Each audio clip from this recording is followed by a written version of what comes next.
Road not taken Robert Frost द्वारा लिखित एक कविता है जो उनके जीवन के एक महत्वपूर्ण कड़ी पर आधारित है। जैसा कि हम सब जानते हैं, रॉबर्ट फ्रॉस्ट एक अमेरिकी थे। वे अमेरिका के मूल निवासी थे। उनकी रुचि अंग्रेजी साहित्य में बहुत अधिक थी, लेकिन एक कवि के रूप में उनके खूबसूरत काव्यों और कविताओं को वो इज्जत और मंजिल अमेरिका में हासिल नहीं हो पाई। तब उन्होंने इंग्लैंड, लंदन अपने पूरे परिवार के साथ जाने का निश्चय किया। इंग्लैंड में वह बहुत मशहूर हो गए और आज हम उन्हें एक बहुत बड़े कवि के रूप में जानते हैं। द रोड नॉट टेकन कविता उनके जीवन में एक रास्ते के चुनाव के बारे में है जो उन्होंने अपने कैरियर की शुरुआत में की थी। और वह था, या तो अमेरिका में अपने मशहूर होने का इंतज़ार करें या इंग्लैंड यानी एक नई जगह, नए लोगों के बीच जाकर अपने हुनर को आगे बढ़ाएं। द रोड नॉट टेकन कविता में उन्होंने उस राह के परिणाम को बताया है। पहली छंद से शुरू करते हैं।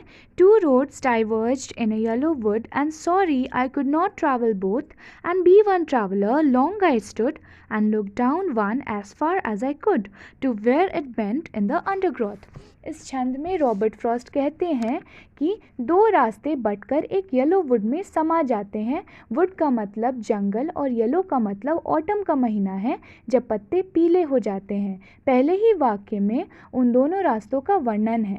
कवि कहते हैं कि उन्हें बहुत अफसोस है कि वह दोनों रास्तों में नहीं चल सकते, तो वह एक यात्री की तरह वहाँ खड़े होकर सोचते हैं, जहाँ एक रास्ता टूटकर दो रास्तों में बंटता है।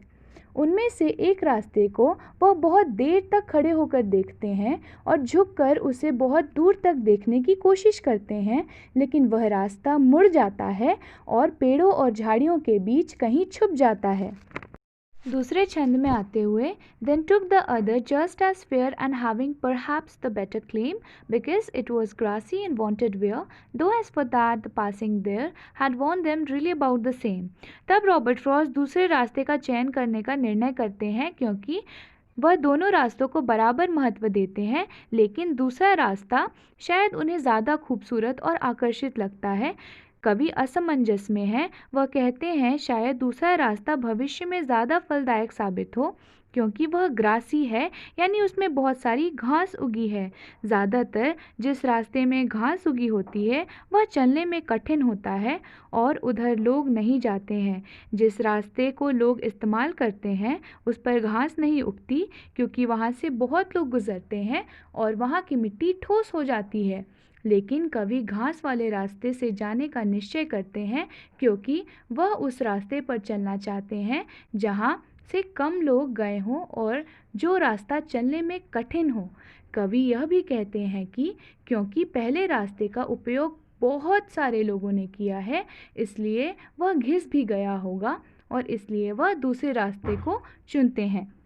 तीसरे छंद में आते हुए, and both that morning equally lay in leaves, no step had trodden black. Oh, I kept the first for another day, yet knowing how way leads on to way, I doubted if I should ever come back। इस छंद में कवि कहते हैं कि जो दो राहें सुबह के समय लेटी नजर आ रही हैं, वह दोनों ही बराबर रूप से ऐसा लग रहा है जैसे कवि को अपनी ओर बुला रही हो। दूसरे राह में कोई भी पत्ता काला नहीं हुआ है ज़मीन पर, यानी उस रास्ते में कोई भी नहीं गया, क्योंकि जब भी हम किसी पत्ते पर चलते हैं तो हमारे पग चिन्ह यानी पैरों के निशान उस पत्ते पर पड़ जाते हैं और वह पत्ता काला हो जाता है।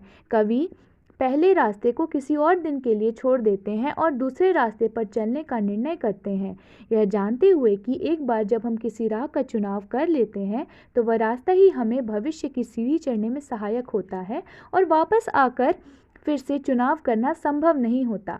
आखिरी पंक्ति में कवि को भी कहीं ना कहीं संदेह है कि वह वापस लौट पाएंगे या नहीं। अंतिम छंद में आते हुए, I shall be telling this with a sigh somewhere ages and ages hence, two roads diverged in a yellow wood and I took the less travel by and that has made all the difference. अंतिम छंद में कवि कहते हैं कि वह अपने जीवन की कहानी एक हफनी के साथ कई सालों तक अपनी कविता के माध्यम से कहेंगे। कवि ने यह नहीं बताया है कि हफनी सुकून दर्शाता है या अफसोस। क्योंकि हम दो कारणों से ही हारते हैं, या तो सुकून में जब कोई खतरा टल जाता है, या फिर जब हम कुछ बहुत खास खो देते हैं। कवि ने यह जाहिर नहीं किया है कि वह उस रास्ते के चुनाव से खुश है या नहीं। तो कवि अंतिम के पंक्तियों में कहते हैं कि वह अपने कैरियर की कहानी भविष्य में बताएंगे कि कैसे दो रास्ते बंटकर एक जंगल में समा गए और मैंने उस रास्ते का चुनाव किया जिस पर से कम लोग गुजरे थे, और जिस रास्ते के कारण आज मेरी ज़िंदगी पहले से अभी तक में परिवर्तित हुई है। आपको यह वीडियो पसंद आई है तो हमारी चैनल को सब्सक्राइब कीजिए, लाइक शेयर और कमेंट भी कीजिए, और अगर आपको किसी तरह का भी डाउट है तो वो भी आप कमेंट सेक्शन में ज़रूर पूछिए। धन्यवाद।